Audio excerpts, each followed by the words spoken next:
펴세요.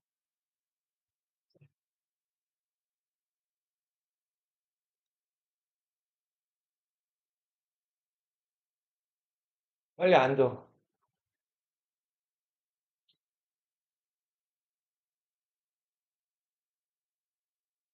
어, 우리 저번 시간에 그 후삼국 통일 과정이랑 그 삼국시대 경제, 사회, 문화, 문화 좀 보다가 말았는데 저번 시간 내용 한번 떠올려 볼게요. 신라가 천년을 이어오다가 왕위쟁탈전이 벌어지고 막 혼란한 시기가 전개가 되죠. 신라 하대라고 불렀죠. 요 신라 하대에 이제 각 지역에서 막 반란이 일어나고 신라는 이거를 통제를 못 하잖아요. 자, 그래서 요때 이제 원래 우리 있었던 그 신라 그리고 의자왕의 원통함을 풀겠다. 견훤이 후백제를 건설하죠. 자, 후백제가 수도로 삼은 곳이 어디였어요? 전주였죠, 전주. 전주를 당시에 뭐라고 불렀죠? 완산주라고 불렀죠. 쓰면서 보세요. 그냥 멍 때리고 있으면 안 돼요. 쓰면서 봐야 돼요, 계속. 계속 머리에 집어 넣으려고 생각하면서 봐야 돼요. 자, 그리고 이제 버려진 신라 왕자. 예. 그 창밖으로 던져졌는데 유모 손가락에 찔려가지고 눈을 멀게 된 궁예라는 인물이 이제 처음에 기원이라는 사람 밑에 있다가 양길이라는 사람 밑으로 가가지고 독립을 하죠. 자, 그래서 명주, 지금의 강릉 지역을 정복하면서 세력을 떨치고 양길로부터 독립을 완전히 한 다음에 자, 네, 지금의 강원도, 경기도, 황해도 일대를 휩쓴단 말이에요. 자, 이때 그 개경 지역의, 그 송악 지역의 호족이었던 왕건이라는 사람이 중해 밑으로 들어오게 되죠. 자, 그러면서 우리는 이제 고구려의 뒤를 잇겠다 해가지고 세운 나라가 후고구려죠. 이렇게 해서 10세기 초반, 900년대 초반이죠. 신라, 후백제, 후고구려의 다시 한번 삼국시대가 시작되죠. 근데 앞에 삼국시대가 있었기 때문에 이 시대를 무슨 시대라고 불러요? 삼국. 네, 후삼국시대라고 부르죠. 후백제란 나라는 처음에는 거의 후삼국을 통일할 정도로 가장 강력한 나라였는데, 자, 후백제가 뭐 여러 가지 뭐 중국과 외교 관계를 가지기도 하고 충청도랑 전라도에 여러 그 논이랑 밭이 많단 말이에요.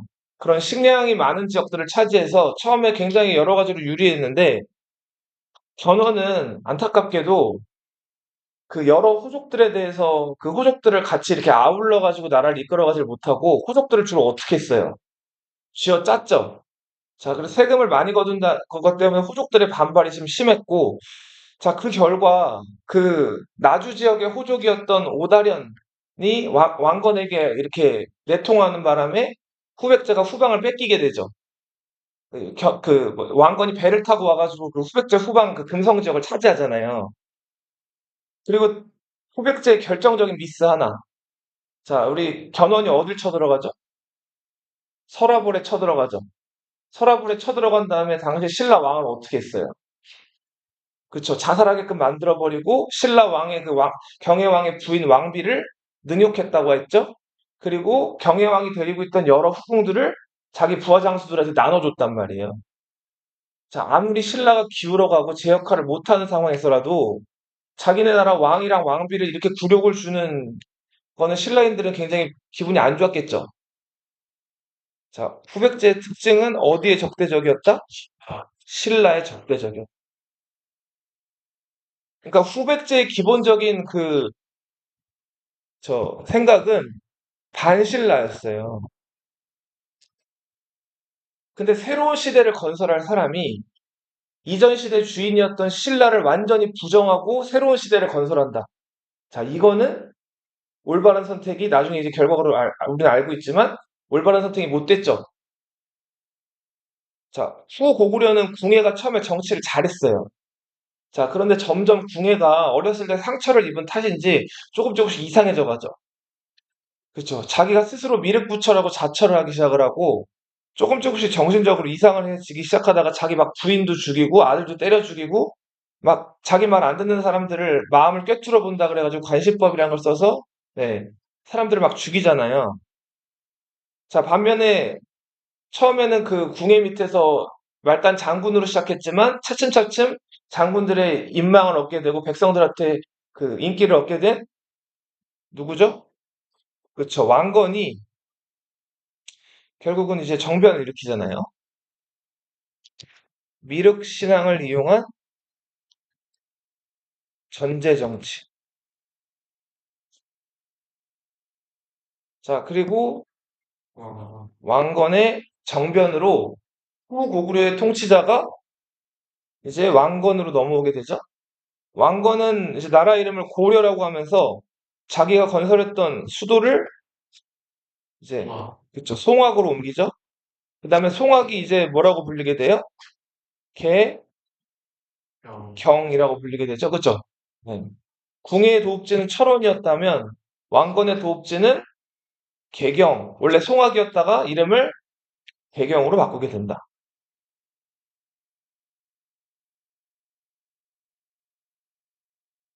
자, 13페이지로 가보세요. 네. 경제사회도 봤어요. 토지제도. 네. 자, 우리 저 삼국시대 때 귀족들에게 줬던 토지, 네, 노급이란 토지가 있었죠.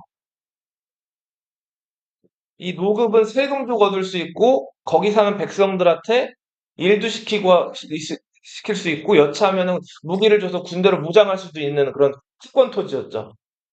읍이 마을 읍자고 녹은 나라에서 받는 월급을 의미한다 그랬어요. 특권 토지예요. 그리고 공신들에게 줬던 시급이란 토지가 있었죠. 식은 밥식자예요. 그 땅에서 나오는 거 알아서 해먹어라. 이런 뜻으로 시급이라는 걸 줬다. 자, 이런 귀족들에게 주는 특권 토지가 있었다. 자, 그리고 세금은 크게 세 가지 종류를 거뒀어요. 먼저 토지세, 조세라고 부르죠. 자, 특산물을 거두는 거, 곡물. 네. 예를 들면 수서 지역 특산물이 꽃감이면은 꽃감을 일정 뭐 얼마 나라에서 원하는 만큼을 1년에 얼마씩 내야 돼요. 그리고 뭐 개포동 특산물이 뭐 배, 막 먹는 배라 그러면은 배를 내야 되고 이런 식으로 나라에서 정해준 특산물을 수도에다 갖다 바쳐야 되는. 그리고 노동력을 증발해가는 역이라는 세금이 있었죠. 역은 크게 두 종류였죠.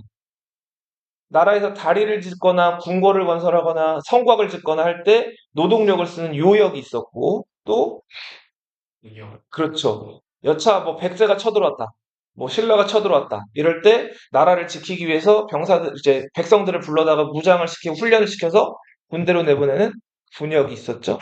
자, 이렇게 역은 두 종류가 있었다는 거 알아두시고요. 시비법이라는 게 뭐라 그랬죠? 그죠, 그죠, 맞아요. 이 거름 주는 거라 그랬죠? 맞아요. 똥십자라 그랬어요. 비료할 때 빗자고요.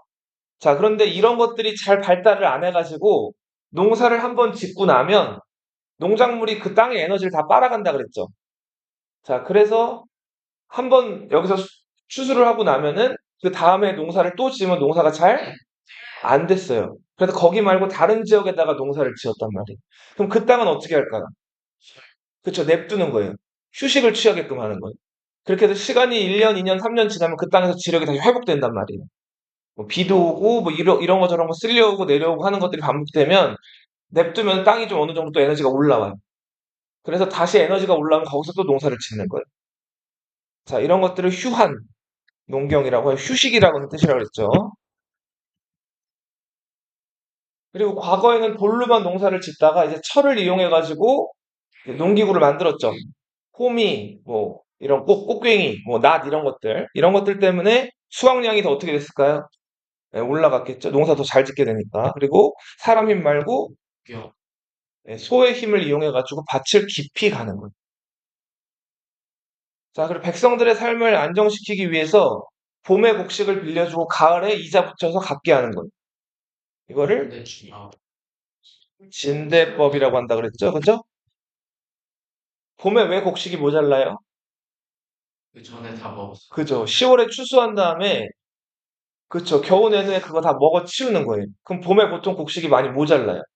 그럼 뭐 사냥하거나 뭐 열매 따먹거나 이런 걸로 다음 추수할 때까지 버텨야 되는데 반년을 어떻게 버텨요? 그러니까 많이 굶어 죽었다.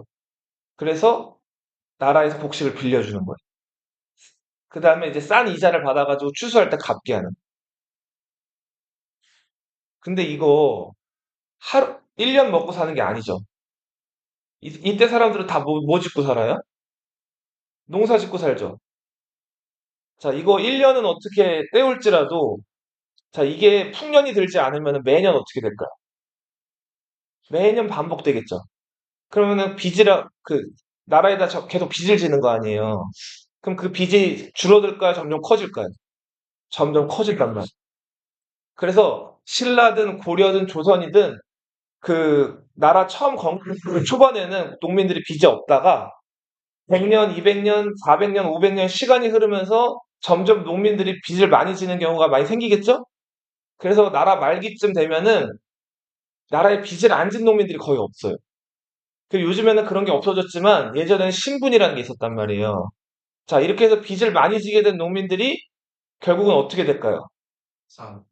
파산을 하는 거면 거기서 끝나면 다행인데, 맞아요. 결국은 팔다 팔다가 빚을 못 갚으니까 자기 땅 팔고 남의 땅 이제 농사 지어주고 막 이런 거 하다가 그것도 안 되면은 결국 어떻게 할까요? 자기 몸을 팔아서 부잣집에 들어가는 거예요. 그럼 그 부잣집에 머슴이나 이렇게 노비로 사는 거예요. 노비가 되면 사람 취급을 받는다 그랬나요? 물건 취급을 받는 거예요. 그래서 그 주인 집에 얹혀 살면서 주인이 이제 먹여주고 재워주면은 주인 시키는 일을 평생 하다가 죽는 거예요. 그래서 왕조 초반에는 항상 평민들이 많아요. 근데 왕조 말기적인 상황이 되면은 보통 평민 수가 줄어들고 뭐가 많아진다? 노비 수가 점점 많아지게 된다. 노비가 많아진다는 건 나라 입장에서도 좋은 얘기? 아니죠. 그 노비들은 세금을 낼까요? 안 낼까요? 안 내요. 그 노비가 되는 순간 그 부잣집의 물건이 되는 거예요. 너희 연필이나 이런 지우개나 이런 게 세금 내지 않죠. 사람이 세금 내는 거 아니에요.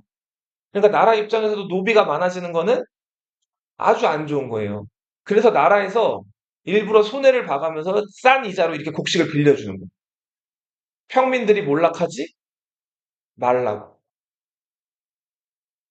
근데 이거 현대 대한민국 사회랑 좀 비교해서 볼까요? 지금 대한민국 사회에, 어, 다 여기 서울이나 강남 살고 싶어 하죠. 이 동네. 너희 부모님들은 그래요.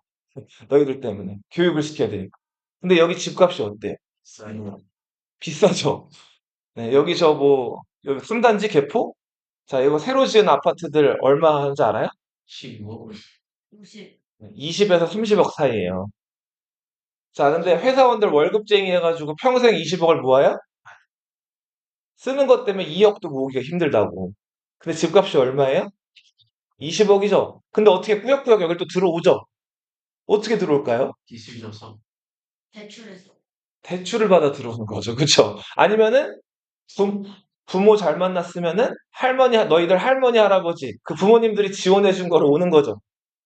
그 할머니, 할아버지가 예전에 좀 쌌을 때 여기 사둔 집에 자식들이 들어오는 거죠. 근데 부모 잘 못 만났는데 여기 들어오고 싶은 사람들은 어떻게 해야 돼요? 은행에 대출을 받아야 되죠. 그죠? 그래서 요즘 신혼부부들이나 이런 데 들어오고 싶은 사람들 너무 비싸니까 경기도 쪽으로 가거나 아니면 그래도 우격다짐으로 들어오면 은행에 보통 대출 어떻게 받을까요? 많이 받죠? 근데 많이 받는데 한 번에 자, 가지고 있는 돈은 5억밖에 없는데 여기 집이 20억짜리예요. 그럼 몇 억을 대출 받아야 돼요? 15억. 네, 은행에서 6억밖에 대출 안 해줘요. 최대. 자, 그럼 6억을 대출을 받는데 6억이란 돈이 작은 돈이에요? 사람 인생이 걸린 큰 돈이죠. 그 돈을 한 번에 푹 줄까? 일단 주긴 줘요, 은행에서. 주는데 그걸 한 번에 갚기가 어렵죠. 그러면 나눠서 갚아야겠죠. 보통 그 기한이 어느 정도일까요? 1년에 6억을 갚아요? 6년. 짧아야 20년이에요. 20년 만기 대출, 30년 만기 대출, 50년 만기 대출도 있어. 그거를 또 그리고 빚을 지게 되면 그거로 아니죠. 이자를 내야 되죠, 은행에. 만약에 너희가 은행에다 돈 맡기면 그 은행 이자가 0.2% 3%밖에 안 돼요. 그러니까 한 10만 원 맡기면 얼마가 나올까요? 1년에 한 2천 원, 3천 원 나와요. 10만 원 맡기면. 자, 근데 은행에서 자기들이 돈 빌려준 다음에 대출이자 받을 때는 그 이자가 몇 프로일까요? 4에서 5%예요. 3%인 경우도 있어요. 네. 좀 괜찮은 프로그램들. 근데 그렇게 되면은 아무튼 0.2, 0.3에 비하면은 은행이 빌려줘서 대출이자를 받는 게 훨씬 더 크죠. 은행은 그 차익으로 먹고 사는 거예요. 근데 아무튼 여기 있는 부모님들 대부분 다 여기 이 집 사서 들어왔으면은 대부분 은행에 대출을 받았겠죠. 자, 근데 부모님들이 지금 한창 젊어가지고 열심히 돈을 벌고 있는데 그 직업이라는 게 항상 이렇게 30년 동안 안정적이 계속 소득을 내면 좋겠는데 변수가 많죠. 뭐 아프거나 아니면 어디가 안 좋아서거나 아니면 회사 사정이 어려워가지고 잘릴 수도 있잖아요. 그러면은 수입이 없어지죠. 그러면 그 빚 은행에서 갚기가 어렵죠. 네. 그럼 어떻게 될까요? 빚을 못 갚으면. 적자가 나고 파산. 파산 뭐 하면 좋은데 집을 샀다 그랬죠. 대출 받아가지고. 은행에서 집을 가져가는. 빚을 못 갚으면. 그럼 집이 없으면 어떻게 돼요? 직업도 없고 집도 없어지면. 그러면 이제 점점 어려워지는 거죠. 네. 근데 요즘에는 노비가 되는 길은 없으니까 신분적으로 평등한 사회잖아요. 노비같이 힘든 삶을 살아야 되는 거죠. 어려운 일들을 하면서. 네. 선생님은 부모님도 그렇고 태어나서 빚을 져본 적이 한 번도 없거든요. 선생님은 20대 초반부터 일을 해가지고 대학교 다니면서 일을 해가지고 학비도 처음에 부모님 좀 내주시다가 어느 순간부터 선생님 냈어요. 빚을 져본 적이 없어요. 뭐 크게 뭔가 버리지도 않았지만 빚을 져본 적도 없어요. 여러분도 그래서 20살 되면 지금 다 부모님한테 기생하는 기생충들 아니에요. 어쩔 수 없는 상황이지만 선생님도 기생충이었으니까. 20살이 되면은 어른이죠. 그럼 이제 자기 일의 행동에 책임을 질 수 있게끔 하셔야 돼요. 나중에 20살 돼가지고 어른 된 다음에는 어, 그 그때도 대학 가가지고 공부를 해서 부모님한테 지원을 당분간 받아야 될 텐데 그 부모님이 지원해 주는 거에 계속 안주해가지고 선생님 지금 이제 거의 40 다 됐는데 선생님 친구들 중에 여전히 부모님들한테 기생하는 친구들이 있어요. 일도 그냥 하다 그만두고 누구 뒤에 숨는 거예요. 부모님 뒤에 숨는 거예요. 선생님 20대 후반에 독립했거든요. 그 전까지 부모님 이제 살다가 한 푼도 부모님한테 손 벌려본 적 없어요. 부모님 다 이제 돈 용돈 드리고 하는데 그러니까 열심히 사셔야 돼요. 지금 공부 열심히 안 하면 성인 돼가지고 공부할 시간이 더 없어지고 공부를 우리나라에서 못하게 되면 좋은 직업이라든지 좋은 어떤 그런 많은 소득을 얻을 수 있는 것들을 직업을 얻기가 어렵단 말이에요. 뭔 말인지 알겠죠? 예전엔 노비가 있었지만 요즘엔 노비가 되는 길도 없기 때문에 빚에 허덕이게 되면 더 어려워진다. 자, 상업. 자, 동시라는 시장이 만들어졌는데 이거 어느 왕 때? 신라? 지증왕 때. 동시저는 상행위를 감독하는 기. 아마 이랬던 기구로 추측이 돼요. 자, 시장이라는 게 있으면 가장 문제가 되는 일이 어떤 문제가 되는 일이 발생을 할까요? 가만 냅뒀을 때. 가격을 어떻게 올릴까요? 상인들이. 조금씩. 어떻게라고 물어봤죠? 예를 들면 이 당시 사람들이 제일 중요하게 여기는 게 쌀이죠. 자, 시장에 나와 있는 쌀을 상인 하나가 돈이 많으니까 다 사는 거예요. 그리고 안 풀어요. 그러면 어떻게 될까요? 쌀값이 올라가겠지. 쌀이 귀해지니까. 그때 파는 거예요. 조금 조금씩. 그러면 상인은 떼돈을 벌겠죠. 근데 그 쌀을 못 사는 사람들은 어떻게 돼요? 굶어 죽거나 아니면 굉장히 비싼 값에 바가지를 써가지고 사야 되죠. 자, 요런 행위들을 감독하는 거예요. 이게 동시전이라는 기구예요. 오늘날로 치면은 공정거래위원회 혹은 금융감독원. 금감원이라고도 하죠. 여의도에 있는 요런 기능을 하는 기관이었다고 보시면 돼요. 자, 신라 어느 왕 때 여기가 있을 걸 여기 있지. 지증왕. 자, 발해와 통일신라 요 시대를 남북국 시대라고 부른다 그랬죠? 자, 요 시기 때는 자, 이 토지제도 신문왕 때 관료전을 줬죠? 삼국시대까지는 노급을 주다가 노급을 어떻게 해버렸어요? 없애버렸죠? 자, 노급이란 토지는 귀족들한테 잘못 주면 귀족들이 거기 있는 백성들을 자기 군사로 만들어버릴 수가 있다 그랬죠. 그래서 왕 입장에서는 되게 부담스러운 땅이란 말이에요. 신문왕 때 우리 부르면 부르는 대로 이루어지는 필이 무슨 필이었죠? 식죠. 네, 맞아요. 만파식죠. 기억나죠? 자기 장인어른 김음도를 죽여버리고 전제왕권을 강화하잖아요. 그게 왕권을 강화하는 과정에서 다른 귀족들의 특권 같은 것들을 다 빼앗은 거예요. 귀족들에게 주던 노급을 이때 없애버리죠. 그런데 신라 이제 중대 거의 말미 경덕왕 때 노급이 다시 어떻게 돼요? 네, 맞아요. 부활하죠. 노급이 부활했다는 건 점점 진골 귀족들, 다른 귀족들의 힘이 어떻게 됐다는 거예요? 강해졌다는 거죠. 그 결과 경덕왕의 아들 해공왕이 진골 귀족들한테 어떻게 됐죠? 목숨을 잃죠. 그죠? 해공왕이 죽은 다음부터를 신라 무슨 대라고 불러요? 신라 하대라고 부르죠. 수제는 조세, 곡물, 역의 세 가지 세금 체계가 똑같이 있었다. 그리고 신라에서 중요한 게 무슨 문서? 민정 문서죠. 세금을 거두기 위해서 일일이 다 기록을 하는 거예요. 왜 유명한 속담 있죠? 세상에서 피할 수 없는 거 두 가지. 뭐랑 뭐? 죽음과 세금. 두 가지는 절대 피할 수가 없어요. 네. 살아있는 한 결국 죽죠.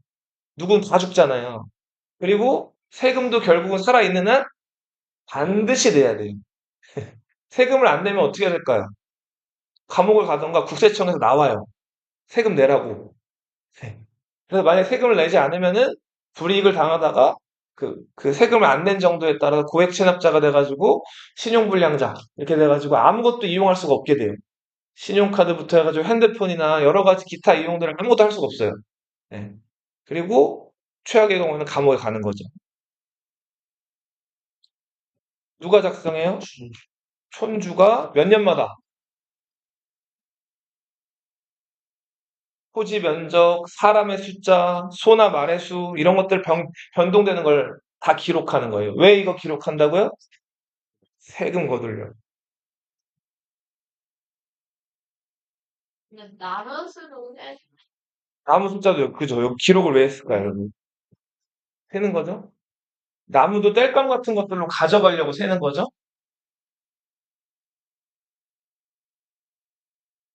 자, 넘어가서 신분에는 귀족, 평민, 또 누가 있었어요? 노비. 노비가 있었죠? 네. 자, 귀족이라고 하는 사람들은 왕족을 포함한 여러 그러니까 귀하다라는 뜻이죠. 네. 그 지배층들을 의미하고 이 세금을 내는 나라에서 제일 중요한 계층이 평민이에요, 평민. 예. 그러다가 아까 얘기한 것처럼 평민들이 빚을 지거나 전쟁에서 지거나 해서 포로가 되면은 뭐가 된다 그랬죠? 노비. 노비. 노비는 재산 취급을 받아요. 매매, 사고 팔거나 상속.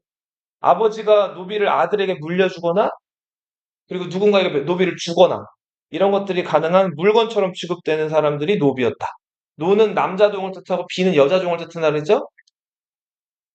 고구려에서 귀족회의로는 제가회의가 있었습니다.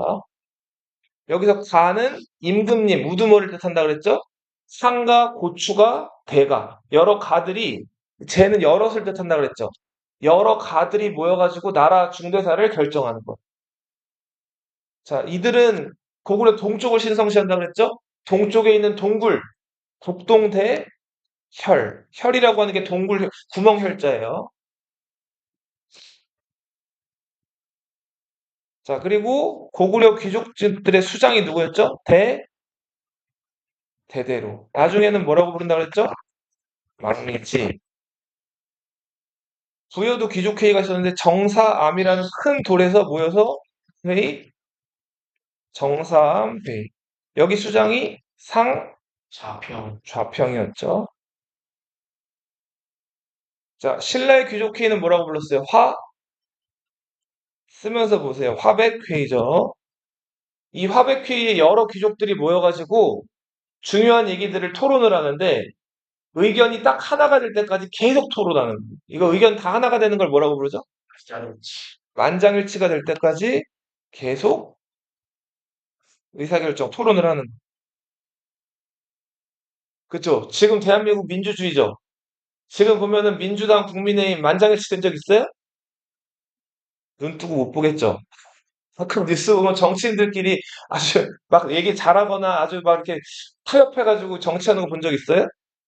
뭐부터 해요, 정치인들?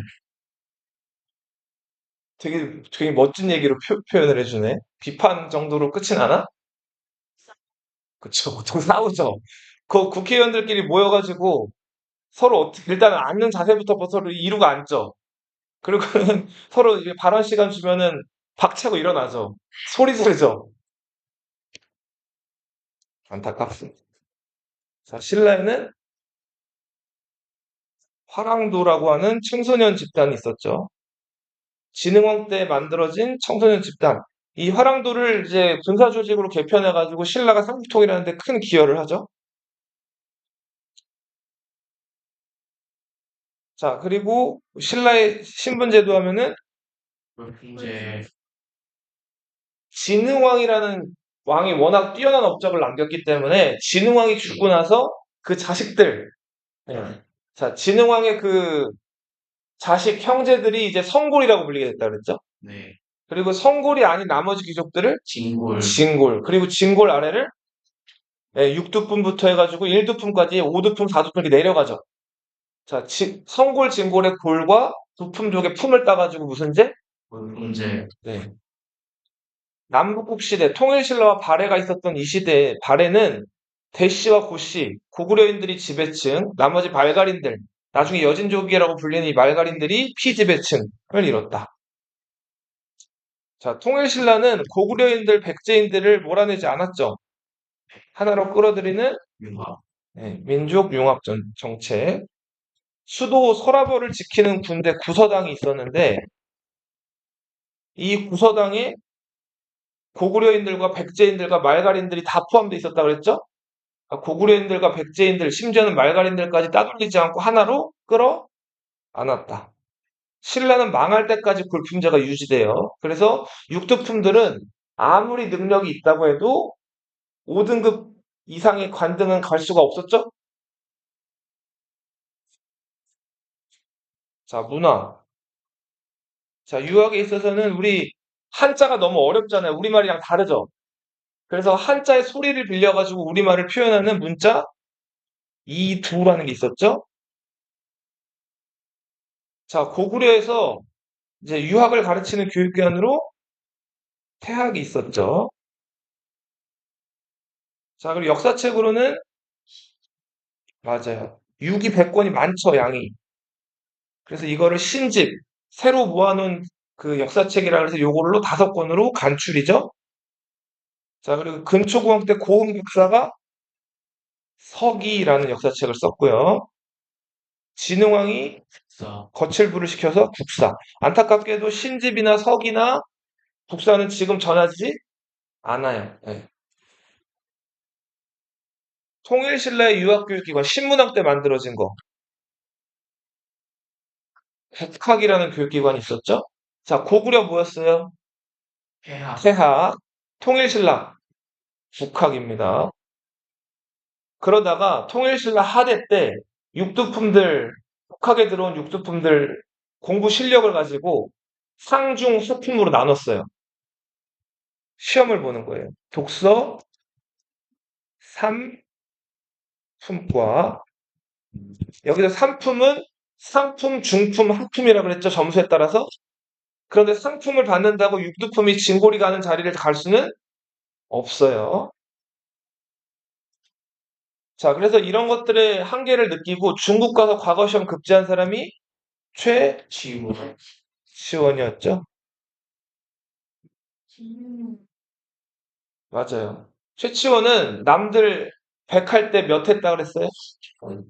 그쵸. 10배를 더 했다 그랬죠? 그렇게 해서 12살에 건너가서, 당나라 건너가서 17살에 빈공과에 장원급제에서 1등 했어요. 자, 그래서 당나라에서 관직 생활을 하다가 돌아왔죠. 자, 돌아왔는데 신라가 엉망인 거예요. 여왕은 작은 아빠랑 연애하고 작은 아빠 죽으니까 어린 남자애들 데려다가 니나노 놀고 이러니까 자, 최치원이 안타까워서 네, 시무십조라는 개혁안을 올렸어요. 근데 진성여왕이 보지도 안 와요. 않았다 그랬죠. 그리고 이제 은퇴해서 물러나죠. 최치원은. 그 다음에 개원필경이라는 책을 쓰기도 했다. 발해의 교육기관은 주자감입니다. 당나라에 국자감이라는 교육기관이 있었는데 거기서 이름만 좀 바꿔가지고 주자감이라는 교육기관이 있었다. 고구려 태학, 신라 국학, 발해 주자감이에요. 자, 도교, 자연에 있는 잡신을 숭배하는 종교라 그랬죠. 자, 이 대표적으로 신선. 사신도. 자, 고구려 그 무덤에 있는 그 벽화 그 내 방 여기 벽화에 이 동서남북을 수호하는 환상 속의 동물들을 그려놨다 그랬죠. 남쪽을 수호하는 동물이 굴새, 주자. 주작, 네. 동쪽을 수호하는 동물이 푸른 용, 동청룡, 그리고 서쪽을 수호하는 하얀 호랑이, 서백호, 북쪽을 수호하는 그쵸. 목이 여러 개인 거북이, 북쪽의 현무죠. 백제는 신선들이 사는 곳을 묘사한 금동 네, 향을 피우는 대향로가 저 부여 지역, 예전 그 백제 수도였던 사비 지역에서 발견이 됐다. 자, 신라 하대 때는 이제 다른 이제 명당 같은 것들을 따지는 학문이 중국에서 들어온다 그랬죠? 풍수. 자, 이게 네, 명당으로 삼는 땅이 어디라 그랬어요? 배산? 산을 등지고 물이 가까운데 임했다. 네. 자, 이런 곳이 명당이라고 판단한다 그랬죠? 자, 그리고 이거는 또 중요한 게 신라 수도 경주가 몇 년 동안 신라 수도였어요. 신라가 기원전 57년에 세워져가지고 936년에 5년에 망하거든요. 더하면은 1000년이 조금 안 돼요. 992년이거든요. 자, 천년 신라 수도 경주 설화벌이 이제 기운이 다 떨어지고 새로운 곳이 명당이다라는 것에 새로운 사상적 뒷받침이 돼요. 풍수지리설은 신라가 망하고 들어서는 고려 왕조 건국의 정당성을 부여해주는 학문이기도 했다. 이제 1000년 동안의 그 수도였던 설화벌, 경주의 기운이 쇠퇴하고 새로 기운이 떠오르는 곳은 어디다? 고려의 수도 개경. 네. 송악이라고 이름 불렸던. 자, 불교 고구려 어느 왕 때 수용했어요? 소수림 왕 때 수용을 했죠. 백제는 신유왕. 침류왕 때. 신라는 고구려 통해서 들어왔죠. 고구려 군대가 데리고 가지고 왔다가 한동안은 신라에서 이 불교를 별로 좋아하지 않았다가 버풍왕 때 누가 죽었어요? 네. 버풍왕 때 2차도 목을 쳤더니 목에서 흰 피가 나왔다 그랬죠? 네, 삼국 유사에서는 흰 젖이라 그랬죠? 이게 한개 이렇게 솟아나오면서 사람들이 신기한 걸 보고 불교를 믿게 됐다 그랬죠? 자, 그리고 원광법사가 그 불교에서 스님들이 지켜야 될 규칙은 10개인데 일반인들이 10개를 다 지키기는 어렵다 그래가지고 세속, 그러니까 일반인들이 지켜야 될 규칙을 5개 알려줬다 그랬죠. 사군이충, 군주에게 충성하고 사친이효, 부모에게 효도하고 부무유신, 친구 사귈 때 믿음이 있어야 되고 살생유택, 뭔가를 죽일 때 원래 불교에서는 뭐 죽이면 안 되죠. 근데 살생유택, 그 화랑들이나 백제와 전쟁을 벌여야 되는 신라 군인들은 전쟁을 해야 되잖아요. 죽일 때는 분별해서 죽이라는 거예요. 아무거나 죽이지 말고. 임전무퇴. 전쟁에 한번 임하면은 퇴각하지 말라. 말라는 거죠. 자, 그리고 우리 저 통일신라 때 활약했던 이제 스님, 원효. 원효라는 스님 있죠. 동양 넘버 원 스님이라 그랬어요. 우리나라의 자랑이에요, 이 스님은. 원효. 천재라 그랬죠? 예. 글을 모르는 백성들에게는 알기 쉽게 불교를 전파했고, 글을 아는 그 여러 스님들이나 이런 사람들한테는 그러니까 뭐 어렵긴 하지만 굉장히 수준 높은 책들을 많이 써줬다 그랬죠. 그래서 불교를 모르는 사람도 아는 사람들도 다 불교를 깊이 이해할 수 있게끔 만든 사람이 원효예요. 세상의 모든 것들은 따로 떨어져 있지 않고 하나로 통한다는 일심, 이게 원효의 기본 사상이고요. 나무 아미타불 관세음 보살만 외우면은 극락에 간다는 거예요. 아미타 신앙. 그리고 글보다는 노래가 더 사람들 머릿속에 잘 남죠. 그죠. 무예가라는 노래를 만들어서 사람들이 따라 부르기 쉽게 만들었다. 한편으로는 책도 많이 썼다 그랬죠? 이게 예전에 원효 관련된 다큐를 많이 했는데 일본 뭐 도쿄 대학이라든지 교토 대학이라든지 아니면 중국에 있는 베이징 대학이라든지 여러 학자를 찾아다니면서 원효에 대해서 인터뷰를 했단 말이에요. 중국, 일본 학자들이 다 원효, 신라를 넘어선 스님이에요. 최고의 스님. 자, 그런데 원효랑 같이 당나라 유학 가던 스님이 있었죠. 원효는 유학 안 가고 어떻게 했어요? 돌아왔어요. 해골물 마시고 돌아왔죠. 깨달음을 얻고. 진리라는 게 당나라에 있지 않고 어디든 있을 수 있다. 맞아요. 근데 의상은 어떻게 했어요? 당나라. 갔죠. 그쵸. 가서 당나라에서 유행하던 화엄종이라는 종파를 배워와서 신라에다 전파를 하고, 자, 이 관음불. 예. 가난하고 약한 사람들을 도와준다는 그 관음신앙에 또 깊이 연구했던 사람이 의상이고, 의상을 짝사랑했던 여자가 용이 되어가지고 의상을 따라왔다 그랬죠.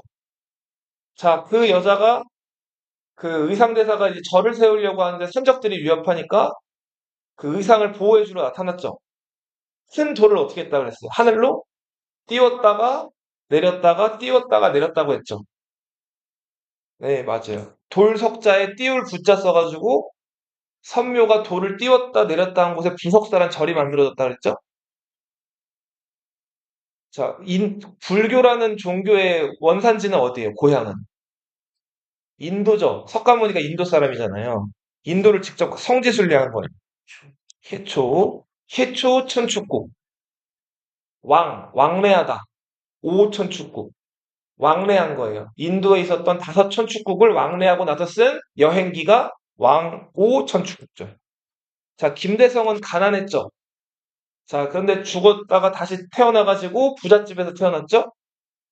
자, 그리고 나서 똑같은 이름 김대성을 가지고 목사. 부처님에게 감사하면서 그럼 석굴암을 만들었죠. 자, 그리고 통일신라 말기에는 헌종이라는 종파가 유행했죠. 예전까지 있었던 원효, 의상, 해초 이런 스님들은 다 교종 스님들이에요. 교종은 깨달음에 이르는 방법으로 부처님의 교리, 부처님이 남긴 말씀을 다 지식적으로 알고 있어야지 깨달음에 이른다는 종파가 교종이에요. 근데 글을 모르는 백성들 입장에서는 교종이 어렵죠. 중국에서 글 몰라도 자 그냥 참선 그리고 명상 이런 것들 통해 가지고 깨달음에 이를 수 있다는 선종이 등장. 여기서 선은 참선할 때 선이라 그랬죠? 교종은 교리를 다 외워야 된다는 학문이라면 선종은 참선을 통해서 깨달음에 이를 수 있다는 종파라 그랬죠? 선종에는 뭐 가지산파, 독리산파 여러 파들이 있었는데 그 독리산파의 대가가 도선 스님이라 그랬죠? 이 도선은 왕건한테 자신의 어떤 노하우나 그리고 세상을 이제 다스리는 방법 그리고 풍수지리 관련된 것들을 전해준 아주 유명한 승려라 그랬죠? 자, 이 선종과 풍수지리설은 훗날 고려 왕조를 여는데 큰 역할을 한 종파예요. 삼국시대까지는 교종이 대세였다면 자, 이제 고려가 세워지면서 교종에서 점차 선종불교로 불교의 흐름도 넘어오게 된다. 자, 그리고 발해 같은 경우에는 네, 요거 사찰 보시면은 자, 고구려에는 평양에 9개 큰 절이 있었고, 무왕 때 무슨 또 절이 있었어요? 미륵사. 미륵사라는 절이 있었죠. 미륵사보다 더 유명한 게 미륵사에 만들어진 탑이 유명하죠. 지금 남아있는. 미륵사지 석탑이 유명하죠. 자, 진흥왕 때는 황룡사라는 절을 만들었죠. 그리고 월성, 초승달 모양의 신라 궁궐을 만들었단 말이에요. 신라 궁궐하면 월성인데, 삼국 통일 시기에 문무왕 때 그 월성 옆에다가 태자가 사는 동궁을 만들었고요. 그리고 그 동궁 옆에 월지라는 호수를 만들었다 그랬죠? 그 월지가 조선시대 때 버려졌죠. 그래서 여기 새들이 와가지고 노는 놀이터가 돼버렸다 그랬죠. 그 놀이터를 뭐라고 부른다 그랬죠? 네, 기러기 안, 논을 앞자 써가지고 안압지라고 부른다 그랬죠? 그죠? 새들이 노는 놀이터가 돼버렸다 그래, 버려져가지고. 지금 경주 가면 다시 복원됐다 그랬죠? 예쁘게?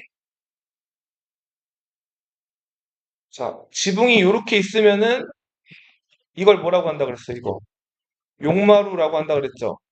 그리고 지붕 위에 이렇게 달린 장식을 뭐라고 한다 그랬어요? 침이라고 한다 그랬죠? 네, 발해는 커다란 그 침이가 발해 그 수도였던 상경터에서 발견돼가지고 침이가 이렇게 제시되고 발해 문제가 나오기도 해요. 자, 이제 여기 18페이지로 가보세요. 저번 시간에 못했던 거 마저 다 할게요. 너희 절 가보면은 부처님 그, 조각을 해놓은 불상들이 있단 말이에요. 그죠? 자, 불상들을 삼국마다 다 만들었는데, 자, 먼저 고구려 유명한 금동, 연가, 칠련명, 열애입성. 끊어서 읽어보면 금동은 이게 재료예요, 재료. 불상을 뭘로 만들었는지. 금동이 뭘까, 금동? 구리에다가 금박을 입힌 거예요. 그게 금동이에요, 금동. 순금이 아니라. 연가 칠련명은 제작 연도, 만든 시기. 열애는 열애불, 아미타불, 관음불, 약사불 여러 부처가 있거든요. 불교에도. 자, 그런 여러 부처 중에 하나예요. 입은 뭘까? 입.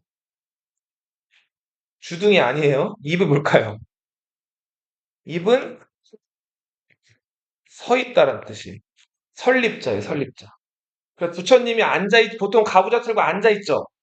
근데 이 부처상은 어떻게 돼 있을까요? 있어요. 서 있어요. 네.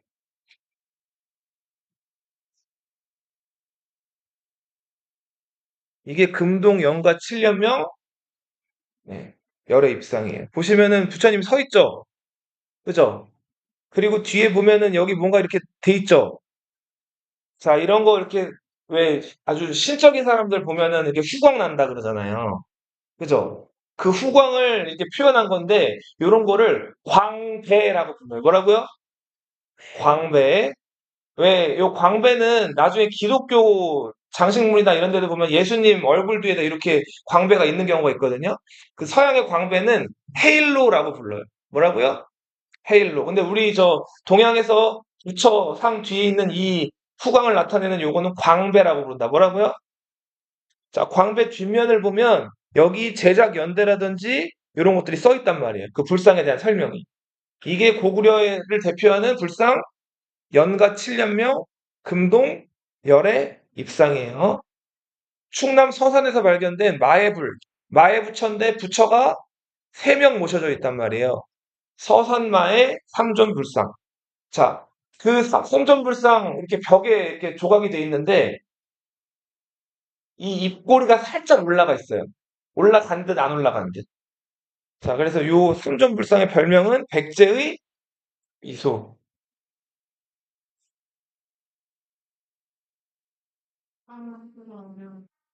여기 보시면은 입꼬리가 살짝 올라가 있죠? 백제의 뭐라고요? 미소. 여기도 마찬가지로 광배가 좀 조각돼 있죠? 충남 서산에 있습니다. 경주 배리 석불 입상. 뭐 요거는 그냥 그런 게 있다 정도 알아두시고. 자, 중요한 거는 요거. 삼국이 공통적으로 금동 미륵보살 반가 사유상을 만들어. 금동은 아까 재료라 그랬죠? 미륵보살은 부처님이겠죠? 미륵부처. 미래에 와가지고 백성들을 구제한다는. 반가는 뭘까? 반가. 너희 책상다리 알아요? 책상다리하고 앉아 이러고 알죠?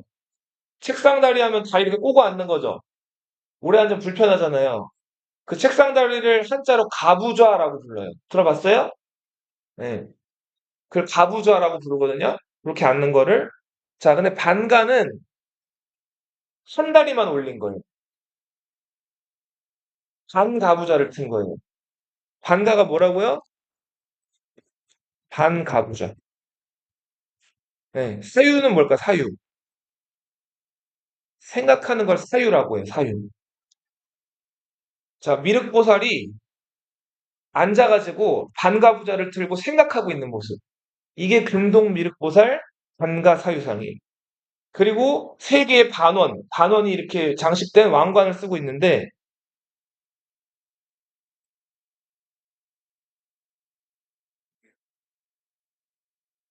보세요. 국보예요, 국보. 자, 여기 보시면은 지금 생각하고 있죠, 부처님이, 미륵보살이. 그리고, 자, 앉아있는데, 한 다리만 올렸죠. 그죠? 자, 이걸 뭐라고 부른다고요? 반가부좌. 반가부좌. 자, 제작은 금동으로 했어요. 그리고 머리에는 지금 원이 세 개로 된 이런 관을 쓰고 있죠. 단원 세 개를 붙여놓은 이런 거를 삼선관이라고 불러요. 뭐라고 부른다고요? 삼산관. 삼국에서 공통적으로 제작을 했다는 거. 자, 그리고 고구려 탑은 지금 남아있는 게 없어요. 주로 목탑을 건설했기 때문에 나무는 오래되면 어떻게 될까요? 썩죠. 그리고 불이 나거나 할 수가 있죠. 고구려 탑은 지금 남아있는 게 없고, 백제 탑 중에서는 요게 남아있죠. 두 개가. 하나는 익산 미륵사지 석탑이에요. 전북 익산에 미륵사 터에 만들어진 탑인데 여기 보면 지라고 붙어 있죠. 미륵사 지라고 붙어 있죠. 미륵사란 절이 지금 남아있다 안 남아있다? 남아있지 않은 경우에는 이렇게 지를 붙여줘요. 그리고 이 미륵사지 석탑을 가서 보면은 돌을 깎아가지고 만든 탑인데 자세히 보면은 마치 너희 그 목탑 아까 나무탑 얘기했죠. 목탑은 제작할 때 어떻게 만들까요? 먼저 나무를 깎겠죠. 나무를 깎은 다음에 조립을 해서 만든단 말이에요. 그게 목탑이에요. 그런데 이 익산 미륵서지 석탑을 가서 보면은 마치 그 목탑을 끼워가지고 조립한 듯이 조각이 돼 있어요. 근데 돌을 껴가지고 조각할 수는 없기 때문에 네, 어떤 처음에는 목탑을 지었다가 이거를 석탑 형태로 아마 바꾸거나 만들지 않았을까라고 추측하는 탑이에요. 그래서 이게 좀 어렵게 설명되는데 목탑 양식의 석탑이라고도 불려요. 자, 미륵사지 석탑은 보세요. 선생님 봐봐. 탑이 그 세 개 있었을 거라고 추측들을 해요, 학자들이. 그 큰 미륵사 안에. 동탑이랑 서탑, 그리고 가운데 중탑이 있었을 거라고 추측이 되는데 그 터가 있어가지고 중탑은 완전히 없어져 버렸고 동탑, 서탑이 있었어요. 근데 동탑도 완전히 없어져 버렸어요. 그 터만 남아있어요. 서탑이 남아있었는데 서탑이 반파된 상태였어요. 반은 완전 허물어지고 반만 남아있는 상태였는데 자, 이거를 처음에는 막 시멘트 같은 것들로 더 허물어지지 않게 일제강점 때 일본 애들이 와가지고 막 붙여놨다가 엉망으로 관리가 잘 안 됐어요. 그러다가 2000년대 와가지고 요거를 이제 해체하면서 다시 복원을 했어요. 서탑이랑 동탑 다. 예. 근데 해체하는 과정에서 이게 아마 9층으로 추정되는 탑이거든요. 1층 그 몸돌 부분, 기단 부분을 해체했는데 여기서 사람들 입이 떡 벌어지는 뭔가가 나왔어요. 이 7세기 초반, 그러니까 백제 무왕 때 만들어진 문화재가 나온 거예요. 그 문화재가 이 미륵사지 석탑을 왜 만들었고, 미륵사는 누가 뭐 어떻게 만들었고 하는 그런 그 미륵사 제작에 관련된 것들이 담긴 기록문이었단 말이에요. 그리고 부처님 돌아가셨는데 불교에서 화장한다 그랬죠. 화장하면은 열심히 그 불공을 닦다가 돌아가신 스님들이나 부처님 몸에서 뭐가 나온다 그랬어요? 살이라는 게 나온다 그랬죠. 예, 열심히 그 불공들이다 죽은 사람들 태우면은 거기서 사리가 나온다 그래요. 그 부처님의 사리를 담아놓은 호리병이랑 그리고 미륵사지 석탑 제작에 관련된 것들을 기록해 놓은 그 기록문이 나왔는데 그 기록문이 얇은 금으로 만든 금판이었단 말이에요. 그게 그 탑을 여는 순간 갑자기 공기가 들어가면서 그 금빛이었던 게 이렇게 색이 막 변하면서 오그라들었다 그래요. 거기 그 여는 거 참여했던 사람들 어떻게 했을까요? 난리가 났다 그래요. 겨울이었거든요. 그래가지고 얼른 난로 가져오고 막 그래서 거기 많이 아비규였다 그랬는데 결국 보존이 잘 돼가지고 지금 익산에 가면 이게 잘 모셔져 있어요. 어디에 그 익산에 가면 있죠. 그 주변에 미륵사 박물관이 있어요. 사리장엄구와 금제 사리봉영기 이런 것들이 그 미륵사 해체 과정에서 나왔다. 자, 정림사지 5층 석탑도 중요해요. 정림사는 어디 있어요? 지금 보면은 이거 부여에 있죠. 백제 마지막 수도 사비에 있었던 탑이다. 정림 5층 석탑은. 그리고 정림사지 5층 석탑의 기단 1층 그 몸돌 부분에 이런 글씨가 써져 있었어요. 대당평 백제국 비명. 자, 여기서 대당은 어느 나라예요? 당나라죠? 평은 무슨 뜻이죠? 평정하다라는 뜻이죠? 평정이라는 거는 정복했다 이런 뜻이죠? 어느 나라를 정복하고? 백제를 정복하고 써놓은 비명이다 이거예요. 비명은 막 소리 지른다는 게 아니라 비에다 새겨놓은 그 글씨라는 거예요. 자, 이거 누가 썼을까요? 당나라 장군 소정방이 썼죠. 자, 진흥왕 때 만들어 놓은 신라의 국가사찰, 황룡사라는 사찰이 있었죠? 그 황룡사가, 에다가 선덕여왕이 황룡사 9층 목탑을 만든단 말이에요. 이게 지금 남아있을까요? 남아있지 않을까요? 현존하지 않아요. 자, 이게 언제 불탔을까요? 고려시대 때 몽골이 침략하죠? 몽골 침략 때 이게 불타요. 네. 화살을 맞아가지고 몽골인들이 다 불태워버립니다, 요거를. 자, 그리고 네, 흥룡사 9층 목탑은 신라 3보 중에 하나예요. 신라의 몇 가지 보물? 세 가지 보물 중에 하나인데 신라의 그럼 나머지 두 가지 보물은 장육존상이 있고요. 천사옥대가 있어요. 그리고 황룡사 9층 목탑까지 이게 신라의 몇 보? 3 3보예요, 3보. 장육존상은 진흥왕 때 만들어진 불상인데 인도에서 그, 보내온 그 금, 구리, 뭐 은, 동 이런 것들을 동원해가지고 만든 불상이었어요. 지금 남아있지 않아요. 천사옥대는 삼국 유사에 나오는 기록인데 진평왕이라는 왕 때 옥황상제가 이제 천사를 보내요. 하늘에서 보낸 사자죠. 천사를 보내가지고 자, 그 천사가 전달해준 허리띠 이 옥으로 만든 허리띠가 천사 옥대예요. 삼국 사기에 이제 등장하는 얘기들이고 지금 존재하지 않아요. 분황사는 선덕여왕이 만든 절인데 분황사에 있는 모전석탑이 있어요. 모전이 뭘까요? 모전. 가짜 벽돌이에요. 얘들아 벽돌은 어떻게 만들어요? 벽돌. 흙을 구워서 만들죠. 흙을 벽돌 모양으로 이렇게 네모나게 직육면체로 만든 다음에 이걸 굽는단 말이에요. 그래서 만든 게 벽돌이에요. 자, 근데 저 벽돌은 중국에서 많이 쓰이는 건축 재료고 한국 사람들은 원래 벽돌을 안 썼어요. 왜냐하면 단단하고 좋은 건축 재료가 있어. 화강암이 있기 때문에. 그래서 한국 사람들은 화강암을 주로 깎아가지고 이제 건축 재료를 썼는데 화강암을 벽돌 모양으로 깎아요. 그 다음에 벽돌처럼 만든 가짜 벽돌이죠. 어떻게 보면은 이거를 쌓아가지고 만든 탑이 모전석탑이에요. 이 모전석탑은 지금도 남아 있어요. 여기서 모는 모방하다, 이미테이트. 모가 뭐라고요? 모방하다는 게 뭐 하는 거예요? 남을 따라하는 거죠. 저는 뭐냐면 벽돌 전자예요. 벽돌을 따라 만든 탑, 모전석탑. 법주사에 가면 쌍사자 석등이 있어요. 두 마리 사자가 그 등을 받치고 있는 쌍사자 석등이 충북 보은에 있습니다. 자, 감은사라는 절은 감사한다, 은혜라는 뜻이에요. 자, 신문왕 아버지가 누구죠? 문무왕이죠. 아버지 문무왕의 은혜에 감사한다라는 취지에서 만든 절이에요. 자, 문무왕이 죽어가지고 자기가 용이 돼서 동해바다를 지키겠다 그랬죠.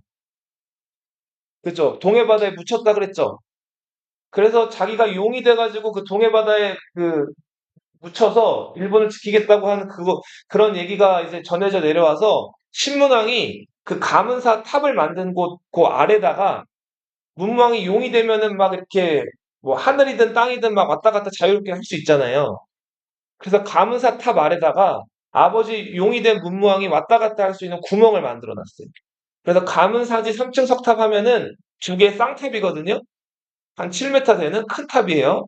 여기 가면은 그 아래에 문무왕이 드나들 수 있는 이런 지하 공간, 구멍이 존재한다.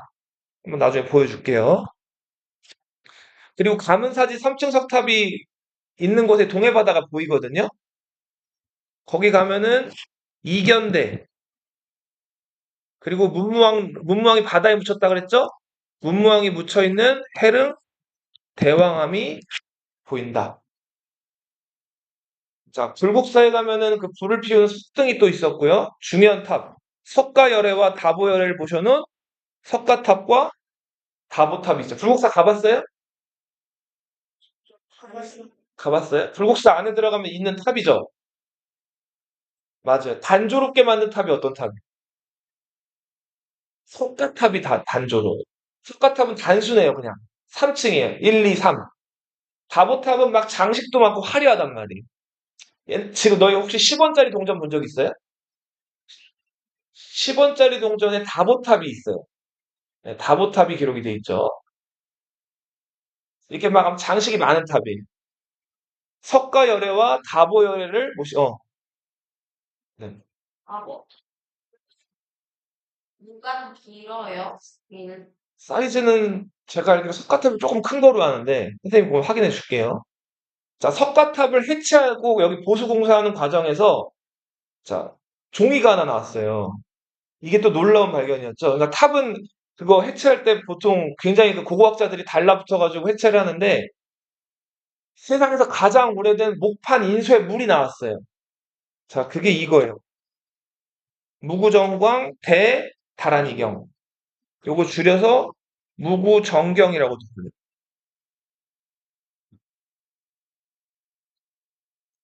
다란이라고 하는 게 부처님의 어떤 진리, 말씀 이런 것들을 뜻하는데 네, 그런 것들이 들어가 있는 무구정광 대다란이경. 이게 석가탑 해체 과정에서 나왔고. 자, 신라 하대에는 선종 스님들이 활약을 했는데 선종 승려들도 죽어서 화장을 하면은 열심히 불공을 닦은 사람들 뭐가 나온다 그랬죠? 사리가 나온다 그랬죠? 선종 승려들의 사리를 모셔놓은 승탑이 만들어져요. 자, 쌍봉사 전남 화순에 있는 쌍봉사 철감선사 승탑. 자, 화순이란 동네는 이 사람이 죽은 동네로도 유명해요. 조선시대에 중종이라는 왕 들어봤어요? 중종이라는 왕 하면 떠오르는 유명한 유학자, 원칙주의자. 앞으로 해도 뒤로 해도 이름이 똑같아요. 주몽정 아니잖아요. 앞으로 해도 뒤로 해도 이름이 똑같은 유명한 유학자. 중종 때. 이는 중종보다 조금 다음에 명종 때부터. 선조 이럴 때. 조광조라는 사람 들어봤어요? 처음 들어봐요? 네, 조광조라는 사람이 중종이 한때는 굉장히 예뻐했던 신하인데 너무 원칙적으로 중종에게 이렇게 저렇게 따지고 드니까 중종이 점점 염증을 느껴요. 그래서 네, 조광조를 유배 보내가지고 사약을 먹이는데 그 장소가 화순이었어요. 한능검은 이렇게 어떤 도시에서 어떤 사건이 일어나는지를 이렇게 통시대적으로 이렇게 물어보는 경우도 있으니까 알아두세요. 그리고 전남 화순에 또 뭐가 많을까요? 유네스코 세계유산, 청동기 시대 상징하는 무덤, 고인돌이 많아요. 500기가 넘는 고인돌이 엄청 많이 밀집되어 있는 곳이 화순이에요. 전남에. 서핑 유명한 동네 양양 가면은 진전사란 절이 있는데 이 진전사 그 3층 석탑의 그 기단이라고 하는 건 탑의 그 1층 부분을 말해요. 몸돌이라고 하는데 그 기단 부분에 자, 부처님의 조각을 새겨놓은 부조가 유명하다. 자, 발에는 두 명의 부처가 병은 무슨 병자일까요? 나란히 병자예요. 두 명의 부처가 나란히 앉아있는 조각상이 만들어지는데 이불병좌상. 병이 나란히 병. 너희 그 과학 시간에 병렬 연결, 직렬 연결 해본 적 있죠? 병렬은 어떻게 연결해요? 이렇게 연결하죠. 직렬은 어떻게 연결해요? 이렇게 연결하죠. 이게 무슨 병자라고? 나란히 병자예요. 두 명의 부처가 나란히 앉아있는 부처상이 이불병좌상. 발에는 당나라 문화를 많이 영향받았는데 벽돌이라는 소재는 중국 소재라 그랬죠? 중국 영향을 받아서 만들어진 영광탑 여기까지 하고 잠깐 쉬었다 할게요.